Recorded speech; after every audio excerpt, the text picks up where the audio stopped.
E aí, pessoal? Tudo sussa? Vamos para mais um mergulho aqui no Deep Dive. Hoje a gente vai desvendar as ideias de um cara, digamos, polêmico para a época, Arthur Schopenhauer. Opa, é isso aí. O Arthur não tinha papas na língua, né? Principalmente quando o papo era religião. E a gente vai se aprofundar num diálogo dele de 1851, Arthur Schopenhauer, Religião. Um diálogo. Um texto super instigante, porque coloca frente a frente dois personagens com visões bem diferentes sobre a religião. O Filaletes, que busca a pura verdade acima de tudo, e o Demofélis, que defende a visão do povo, as crenças populares. E a nossa missão aqui é justamente entender as críticas e as justificativas que ele apresenta para a religião. A gente quer que você saia dessa imersão com a cabeça borbulhando de ideias e, quem sabe, até repensando algumas coisas. É a ideia essa, né? Te dá munição para você tirar suas próprias conclusões. Para começar, já vou te dar um gostinho do que vem por aí. Duas frases do Schopenhauer sobre religião. A religião é para o povo o que a pedagogia é para a infância, e a religião é uma esperança que se transforma em medo. Nossa, já começou com frases de impacto. Pois é, já dá para ter uma ideia do que esperar dessa conversa, né? Total. E o Fila-Leites já chega com o pé na porta, sem meias palavras, argumentando que a religião é um conjunto de mentiras e que não merece respeito nenhum. Direto ao ponto. Ele defende a primazia da verdade, custe o que custar.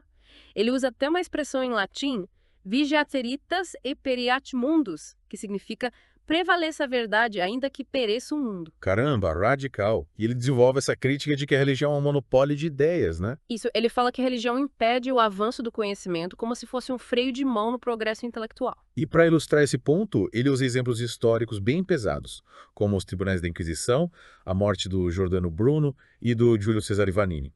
Ele mostra como historicamente a religião perseguiu, censurou e até matou aqueles que ousaram questionar os dogmas estabelecidos. Que doideira, né? Tipo, pensar diferente era motivo para ser condenado à morte. Pois é, e o Filalites continua nessa linha argumentando que a religião se baseia em crenças incutidas na infância, não numa convicção racional. É tipo lavar o cérebro das crianças desde cedo. Exatamente. Ele usa exemplos chocantes para ilustrar isso, como os autos de fé na Espanha e a seita Thug na Índia, que praticava assassinatos ritualísticos. Nossa, que pesado. A crítica dele é bem forte, né? Ele aponta como essa doutrinação religiosa desde a infância impede o desenvolvimento do pensamento crítico. Faz sentido. Mas e o Demo Félix? Como ele entra nessa história? Ele chega para defender a religião, mas principalmente para o povo, para a massa. Entendi. Ele tem uma visão mais pragmática da religião, digamos. É isso aí. Ele argumenta que a religião é necessária para atender às necessidades do povo, principalmente daqueles que ele chama de suscetibilidades cruas e de inteligência rude. Suscetibilidades cruas, de inteligência rude. Como assim? Ele usa essa expressão para se referir às pessoas que, na visão dele, não têm a capacidade de entender conceitos filosóficos complexos e precisam de uma forma mais simples, mais acessível de lidar com as grandes questões da vida. Tipo uma versão simplificada da verdade. É, por aí. Ele usa a expressão metafísica para as massas para descrever essa função da religião. E como ele justifica essa ideia de apresentar a verdade de forma simplificada? Ele argumenta que a religião faz isso através de alegorias, de histórias e símbolos que transmitem a verdade de uma forma que as pessoas comuns consigam entender. Ele até compara a verdade com elementos químicos que precisam de uma base para serem usados, como o cloro nos cloretos. Tipo, a verdade pura é muito forte, muito corrosiva e precisa ser diluída para ser consumida. É uma boa analogia. Ele também compara a verdade ao flúor, que nunca aparece isolado na natureza. A ideia é que, na verdade, para ser assimilada pela maioria das pessoas, precisa vir empacotada em histórias, símbolos e rituais. Interessante. E o que ele diz sobre os mistérios da religião? Como eles se encaixam nessa história? Ele vê os mistérios como parte dessa estratégia de apresentar a verdade através de alegorias. Ele cita o Pascal e o Malebranche, dois filósofos que se dedicaram a explorar os limites da razão humana e o papel da fé. E qual a conclusão deles? Que existem certas verdades que são inacessíveis à razão humana, que só podem ser compreendidas através da fé, através dos mistérios da religião. Mas e o Filaletes? Ele aceita essa ideia de usar a mentira para transmitir a verdade. De jeito nenhum. Ele critica duramente essa estratégia, argumentando que o dano causado pela mentira pode ser maior do que o benefício da verdade alegórica. Ele teme que essa mentira piedosa acabe se tornando um instrumento de manipulação e controle. Faz sentido. Difícil discordar dele nesse ponto. E ele ainda usa uma analogia bem forte para ilustrar essa crítica. Qual? Ele compara a religião a uma perna de pau. Uma perna de pau. Ele diz que a religião, assim como a perna de pau, é um substituto inferior, que tenta se passar por algo que não é. A perna de pau ajuda quem não tem a perna natural, mas nunca vai ser tão boa quanto a original. Entendi. Mas e a necessidade que as pessoas têm de encontrar um sentido para a vida? Como essa questão entra na discussão? O Demóstenes argumenta que essa necessidade é universal e que a maioria das pessoas não tem tempo nem capacidade para se dedicar à filosofia e encontrar respostas por conta própria. Ou seja, a religião serviria como um atalho para essa busca por significado. Exatamente. Ele diz que a religião oferece consolo, esperança e um guia moral, suprindo essa necessidade humana de encontrar um propósito na vida. Ele até usa a comparação de um cego sendo guiado pela mão para ilustrar essa função da religião. É questão da moralidade e da ordem social. O Demóstenes também defende a religião nesse sentido. Sim, ele acredita que a religião é fundamental para manter a ordem social, a justiça e as leis.